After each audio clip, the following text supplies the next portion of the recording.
Hello friends, welcome to my channel tech Adda for success. इसी video में कल जो एग्ज़ाम हुआ है सेल इसको प्लांट का ओसीटी मैकेनिकल का, तो उसका एग्ज़ाम एनालिसिस देखेंगे और जितना भी क्वेश्चन मेमोरी बेस मुझे मिला हुआ है वो इस वीडियो में देखेंगे। वीडियो के लास्ट में मैं एक्सपेक्टेड कटअप के बारे में बतलाऊँगा कि कटअप कितना जा सकता है। तो वीडियो स्टार्ट करते हैं। आप लोग मेरे टेलीग्राम ग्रुप से जुड़ जाइएगा। अगर कोई क्वेश्चन याद आए तो उस पर मैसेज कर दीजिएगा, जिससे कि मैं इस वीडियो में इस पीडीएफ में ऐड कर दूंगा उसको। उसके बाद ये पीडीएफ मैं अपने टेलीग्राम ग्रुप में डाल दूंगा। तो इंग्लिश से 15 क्वेश्चन आया हुआ था, उसमें सेंटेंस अरेंजमेंट, सेंटेंस एरर और एक पैसेज दिया हुआ था जिसमें बीच में फिलिंग द ब्लैंक्स भरना था। लगभग पैसेज पे 7 से 8 क्वेश्चन था सेंटेंस एरर से,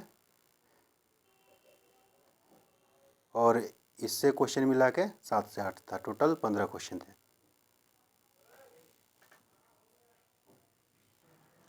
IBPS एग्ज़ाम करवाई थी तो नॉन टेक्निकल बैंकिंग पैटर्न पे था, और एक क्वेश्चन का 5 विकल्प दे रखा था आंसर में।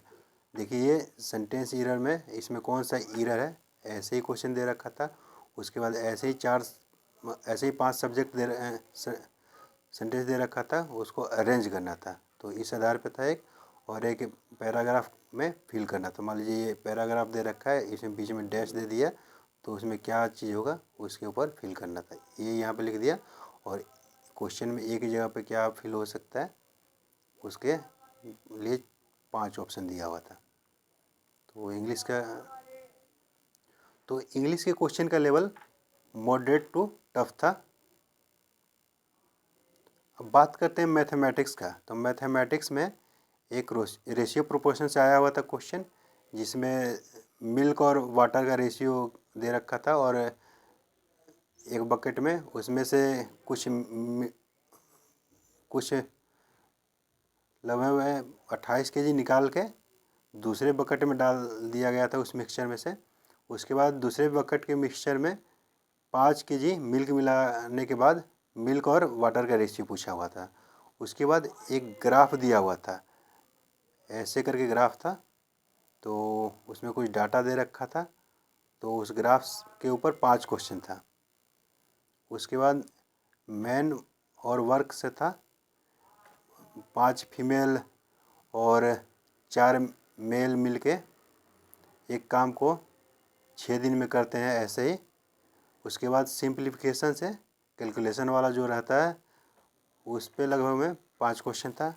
ट्रेन स्पीड से एक क्वेश्चन था, जिसमें ट्रेन का लेंथ पूछ रखा था।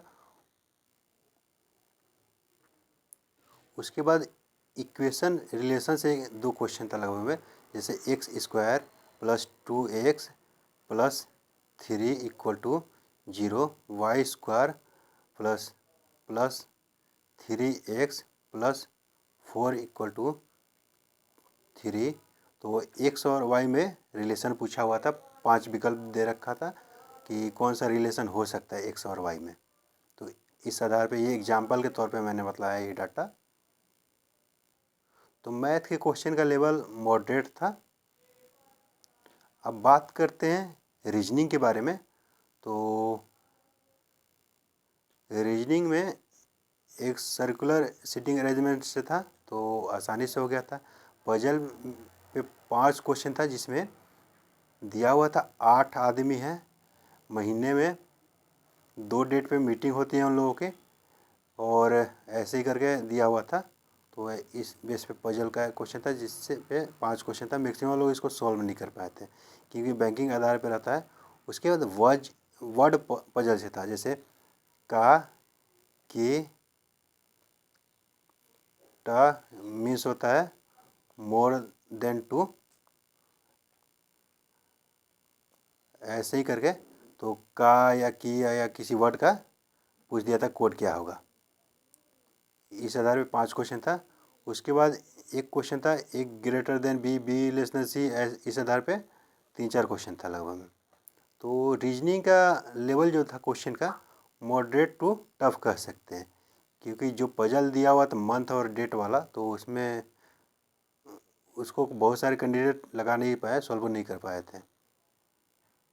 15 क्वेश्चन इंग्लिश से आया था, 15 मैथमेटिक्स से आया था, 15 रीजनिंग से आया था और उसके बाद 15 जीके से आया था। टोटल 60 क्वेश्चन नॉन टेक्निकल और 40 क्वेश्चन टेक्निकल आया था। तो जीके का लगभग में 10 क्वेश्चन मुझे मिला हुआ है। अगर 5 क्वेश्चन किसी को याद है तो वो कमेंट कर दीजिएगा इस वीडियो में, या मेरे टेलीग्राम ग्रुप पे मैसेज कर सकते हैं। सार्क का स्थापना कब हुआ था? तो 1985 में हुआ था। लार्जेस्ट डैम पूछा हुआ था। सेल से कोई अपॉइंटमेंट हुआ था, उससे एक क्वेश्चन था। राज्यसभा के लिए मिनिमम एज कितना होता है? तो मिनिमम एज राज्यसभा के लिए 30 साल होता है और लोकसभा के लिए तो सबको पता होगा 25 साल होता है और राष्ट्रपति के लिए 35 साल होता है। ये साउथ एशियन फुटबॉल 2021 था। साउथ एशियन फुटबॉल 2021 में इंडिया किस देश को हरा के जीती थी? तो नेपाल को हरा के इंडिया जीती थी, ठीक ना। उसके बाद एक क्वेश्चन था ये करंट का, रोपवे ट्रॉली पब्लिक ट्रांसपोर्ट के लिए किस सिटी में स्टार्ट हुआ है? तो ये बनारसी से स्टार्ट हुआ है रोपवे ट्रॉली। उसके बाद दुर्गापुर स्टील प्लांट स्थापना किस देश के सहयोग से हुआ है? तो ये ब्रिटेन के सहयोग से हुआ है। मैंने सेल की वीडियो में ऑलरेडी बता दिया था, आप लोग प्ले लिस्ट में अगर देखे होंगे तो सही है कि सेल के एग्ज़ाम में एक क्वेश्चन सेल के रिलेटेड आता है कम से कम। तो इसमें 2 क्वेश्चन आया हुआ था सेल के रिलेटेड, एक दुर्गापुर स्टील प्लांट से कि इसकी स्थापना कब हुई थी।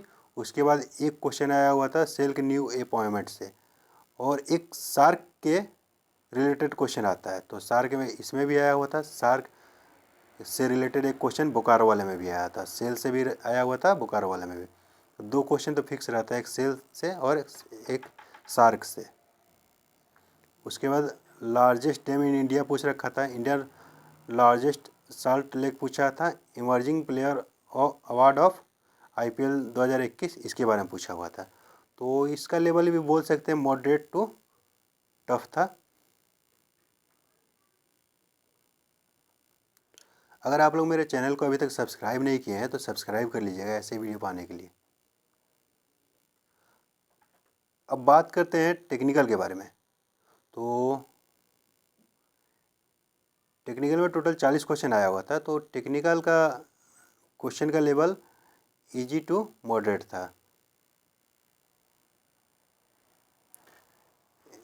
एजप्शन ऑफ बर्नौली क्वेश्चन का था, एक थर्मल रेजिस्टेंट पर न्यूमेरिकल था, फ्रेडेंटल नंबर पूछा हुआ था, माउंटिंग का एक क्वेश्चन था जिसका आंसर इकोनोमाइजर था। RAC से लगभग में 10 क्वेश्चन था, COP पे 2 क्वेश्चन था और न्यूमेरिकल 5-6 क्वेश्चन था, लगभग 4 से 5। क्रैंक एंगल पे एक न्यूमेरिकल था, एक आइस वर्क पे न्यूमेरिकल था, ये फ्लूइड मैकेनिक्स का है तो डेंसिटी वगैरह कुछ पूछ रखा था। चैपलेट किस लिए यूज होता है, BPF के बारे में एक न्यूमेरिकल दे रखा था। FM में सर्कुलर डिस्क पे प्रेशर पूछ रखा था कि उसको सबमर्ज किया जाता है, उस सर्कुलर डिस्क का डायामीटर दे रखा था, उसके बाद वो कितने सेंटीमीटर तक डुबाया गया था उसके बारे में दे रखा था। तो उसके एक सरफेस पे पूछ रखा था कि कितना प्रेशर है। कैंटिलीवर बीम पे पॉइंट लोड लग रहा है फ्री एंड पे, तो मैक्सिमम बेंडिंग मोमेंट कहाँ लगेगा इसके बारे में पूछा हुआ था। पॉइजन रेशियो दिया हुआ था, E दिया हुआ था, उसके बाद G की वैल्यू पूछा हुआ था। तो ये E equal to 2G1 plus mu formula पे था। शियर स्ट्रेस शियर स्ट्रेन के रेशियो को क्या कहते हैं ये पूछा हुआ था। Internal energy plus PV equal to enthalpy होता है ये पूछा हुआ था। आइसोलेटेड सिस्टम में एनर्जी एग्जिस्ट नहीं होती है, तो थर्मोडायनेमिक्स का कौन सा लॉ है ये। उसके बाद इंटेंसिव प्रॉपर्टी से पूछा हुआ था कि इसमें कौन सा इंटेंसिव प्रॉपर्टी नहीं है। पैरेलल स्प्रिंग के स्टिफनेस के बारे में पूछा हुआ था, कि जो स्टिफनेस होता है उसके बारे में। तो पैरेलल शायद सीरीज के बारे में पूछा हुआ था। उसके बाद डबल क्रैंक इन्वर्जन से क्वेश्चन था, तो कौन सा इसमें डबल क्रैंक इन्वर्जन है ऐसा कुछ क्वेश्चन था। स्प्रिंग कंट्रोल गवर्नर कौन सा नहीं है इसमें ये पूछ रखा था। तो जो लोग भी मेरे SJVNL का एग्जाम एनालिसिस देखे होंगे तो उसमें मैंने स्प्रिंग कंट्रोल गवर्नर के बारे में बतलाया था, क्योंकि उसमें भी सेम क्वेश्चन पूछा होता है स्प्रिंग कंट्रोल गवर्नर से कि कौन सा स्प्रिंग कंट्रोल गवर्नर नहीं है। एक थ्रेड के बारे में पूछा था कि इसका एंगल कितना होता है। कॉइन किस प्रोसेस से बनता है इसके बारे में पूछा था। 4 क्वेश्चन मटेरियल साइंस से था, उसमें एक शायद पूछा हुआ था कि हीट ट्रीटमेंट से था, 2 क्वेश्चन लगभग में। एक पूछा था इंटरनल कोर जो होता है उसका मुलायम हो और एक्सटर्नल जो होता है सरफेस हार्ड हो, तो ये किस प्रोसेस से करते हैं इसके बारे में पूछा हुआ था। उसके बाद एक क्वेश्चन था name of instrument which is use for measuring the strength of rubber plastic. तो लगभग में ये 30 के आसपास क्वेश्चन का आइडिया आप लोगों को लग गया होगा। 10 क्वेश्चन अगर किसी को याद है तो कमेंट करके या मेरे टेलीग्राम ग्रुप में बतला दीजिएगा।